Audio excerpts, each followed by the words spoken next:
அனைவருக்கும் வணக்கம். நான் உங்கள் சாந்தி பேசுறேங்க. இன்றைய பதிவுல நம்ம என்ன பார்க்க போறோம் அப்படின்னு பார்த்தீங்கன்னா, நாளை மகா சிவராத்திரி.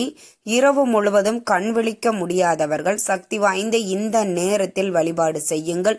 உலகத்தில் உள்ள அனைத்து சக்திகளும் கிடைக்கும். உங்களுடைய வாழ்க்கையை மாற்றக்கூடிய ஒரு அதி அற்புதமான ஒரு நேரம் தாங்க நான் சொல்ல போறேன். அந்த நேரம் என்ன, இந்த சிவராத்திரியில நம்ம எப்படி விரதம் இருக்கணும், எப்படி இந்த 4 கால பூஜைகளை செய்ய வேண்டும், என்ன அபிஷேகம் செய்யணும், என்ன நெய்வேத்தியம் வைக்கணும் அப்படிங்கிறத பத்தி தெளிவா இந்த பதிவுல நான் உங்களுக்காக சொல்ல போறேன். அதனால வீடியோவை எங்கேயுமே ஸ்கிப் பண்ணாம பாருங்க. அப்பதான் நான் சொல்லக்கூடிய ஒரு சின்ன தகவலை கூட நீங்க மிஸ் பண்ணாம தெரிஞ்சுக்க முடியும். சரி, வாங்க வீடியோக்குள்ளார போகலாம். நாளைய தினம் பார்த்தீங்கன்னா மகா சிவராத்திரி.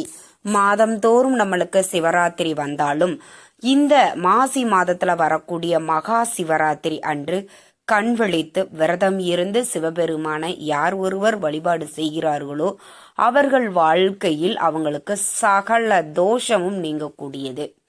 முதல்ல பார்த்தீங்கன்னா நம்மளுக்கு இன்று பிரதோஷம் வருது. பிரதோஷத்திற்கு விரதம் இருப்பவர்கள் மாலை நேரத்துல உங்க பிரதோஷ வழிபாட்டை முடித்த பிறகு நீங்க உணவு உட்கொள்ளலாம். ஏன்னா நம்மளுக்கு மகா சிவராத்திரி அன்று விரதம் ஆரம்பிப்பவர்கள் முதல் நாள் இரவு சமைத்த உணவுகளை சாப்பிடாம எளிமையான பால் பழம் அது மாதிரி எடுத்துக்கொள்வது சிறந்ததுன்னு சொல்லுவாங்க.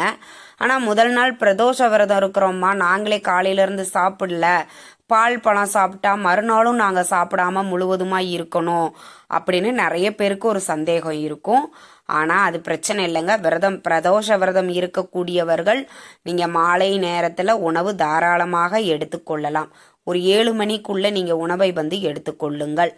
இல்லைங்க நாங்க பிரதோஷ விரதம் எல்லாம் இல்ல, சிவராத்திரி விரதம் மட்டும்தான் நாங்க இருக்க போறோம் அப்படின்னு சொல்றவங்க இரவு நேரம், அதாவது இன்று செவ்வாய்க்கிழமை இரவு பால் பழம் அது மாதிரி எளிமையான உணவா எடுத்துக்கோங்க.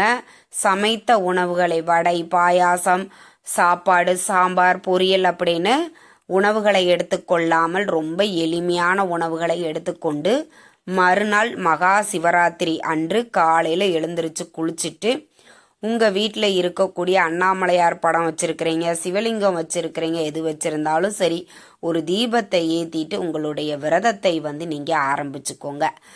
எப்பயும் போல சொல்ற மாதிரிதான், விரதம் அப்படிங்கிறது உங்களுடைய உடல் நிலைக்கு ஏற்றவாறு நீங்க தேர்வு செய்து கொள்ளுங்கள். நல்ல ஆரோக்கியமா இருக்கிறேன், திடகாத்திரமா இருக்கிறேன் அப்படின்னு சொல்லக்கூடியவர்கள் வெறும் தண்ணீர் மட்டும் குடித்து கொண்டு சிவராத்திரி முழுவதும் கண் விழித்து விரதம் இருக்க வேண்டும். மாலை நேரத்துல கூட உணவு எடுத்துக்கொள்ள கூடாது, அதை ஞாபகத்துல வச்சுக்கோங்க. மறுநாள் வியாழக்கிழமை காலையில நீங்க குளிச்சிட்டு மறுபடியும் சிவபெருமானுக்கு தீபம் ஏற்றி வழிபாடு செய்த பிறகுதான் நீங்க உணவை எடுத்துக்கொள்ள வேண்டும். இது விரதம் இருக்கக்கூடிய முறை. சரிங்க, நாங்க விரதம் இருக்கிறோம். அந்த 4 கால பூஜை எப்படி செய்யணும் எங்களுக்கு அது தெரியாதே. நாங்க வீட்டுல சிவலிங்கம் குட்டியா வச்சிருக்கிறேன், நான் வீட்டிலேயே செய்யலாம்னு நினைக்கிறேன். கோவில்ல ரொம்ப கூட்டமா இருக்கும், எங்களால அங்கெல்லாம் போய் செய்ய முடியாது, இல்ல கோவில் ரொம்ப தூரமா இருக்குது, நாங்க வீட்டிலேயே செஞ்சுக்கிறோம் அப்படின்னு இருக்கிறவங்க முதல்ல நான் வீட்டில் செய்யறதுக்கு சொல்லிடுறேன். அப்புறம் கோவிலில் நான் எப்படி செய்யணும் அப்படிங்கிறதையும் நான் சொல்லிடுறேன். நீங்கள் வீட்டில் சிவலிங்கம் வச்சிருக்கிறீங்க அப்படின்னா இப்போ நான் சொல்லக்கூடிய முறையில் அபிஷேகம் செய்து நெய்வேத்தியம் வச்சுக்கலாம். இப்போ எங்ககிட்ட படந்தாமா இருக்குது, அதுக்கு நாங்கள் அபிஷேகம் எல்லாம் செய்ய முடியாது அப்படிங்கிறவங்க அபிஷேகத்திற்கு பதிலாக அதை நெய்வேத்தியமாக வச்சு நீங்கள் வழிபாட்டை தாராளமாக செய்யலாம். முதல் கால பூஜை பிரம்மதேவன் செய்த பூஜை. இந்த பூஜையில நீங்க பால் அபிஷேகம் செய்யணும், சர்க்கரை பொங்கல் நெய்வேத்தியமாக வைக்கணும். இதை நீங்க ஒரு 7 மணிக்கு ஆரம்பிக்கிறீங்க, இல்ல ஒரு 7:30க்கு ஆரம்பிக்கிறீங்க அப்படின்னா இரவு ஒரு 8:30 வரைக்கும் நீங்க இதை வச்சுக்கலாம், ஒன்றும் பிரச்சனை இல்லை. முதல் கால பூஜை பிரம்மதேவன் பண்ணினது, அதுல நீங்க பால் கொண்டு சிவபெருமானுக்கு அபிஷேகம் செய்து விட்டு சர்க்கரை பொங்கலை நெய்வேத்தியமாக வச்சு வழிபாடு செய்யணும்.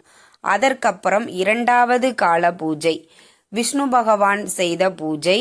இதுல பஞ்சாமிர்த அபிஷேகம் செய்து கற்கண்டு பொங்கல், கற்கண்டு சாதம் நீங்க நெய்வேத்தியமாக வச்சு நீங்க சிவபெருமானை வழிபாடுகள் செய்யணும். மூன்றாவது ரொம்ப ரொம்ப முக்கியமானது. நான் சொன்ன மாதிரி இரவு முழுவதும் உங்களால் கண் விழிக்க முடியாது அப்படிங்கிறவங்க இந்த நேரத்தில் நீங்கள் கண் விழிச்சு வழிபாடு செய்யணும். கட்டாயம் எல்லாருமே இந்த நேரத்தில் தான் நீங்கள் வழிபாடு செய்யணும். சாட்சாத் அந்த சிவபெருமானோடையே இருக்கக்கூடிய அம்பிகை வழிபாடு செய்த நேரம்தான் இந்த 3ஆம் கால பூஜை. அதே மாதிரி இந்த 3ஆம் கால பூஜை ஒரு 11:45 இருந்து நம்மளுக்கு ஒரு 2 மணி வரைக்குமே இதை இது பண்ணுவாங்க. இந்த லிங்கோத்பவர் ஆதியும் இல்லாமல் அந்தமும் இல்லாமல் அண்ணாமலையாக நம்மளுக்கு காட்சி தந்து வழிபாடு செய்ய உகந்த நேரம், உகந்த காலம் அப்படின்னா இந்த 3ஆம் கால பூஜை. இதுல அம்பிகையே நம்மளுக்கு சிவனை வழிபட்ட காலம் அப்படின்னா அது இந்த 3ஆம் கால பூஜை தான். இந்த 3ஆம் கால பூஜையில லிங்கோத்பவராக நம்மளுக்கு காட்சி தருவார் சிவபெருமான். இந்த நேரத்துல இரவு முழுவதும் கண் விழிக்க முடியாதவர்கள் கூட 3ஆம் கால பூஜை முடித்த பின்பு நீங்க தூங்க செல்லலாம். இப்போ ஒரு 11:45க்கு நீங்க ஆரம்பிக்கிறீங்க அப்படின்னா 1 மணி வரைக்கும் நீங்க எடுத்துக்கோங்க.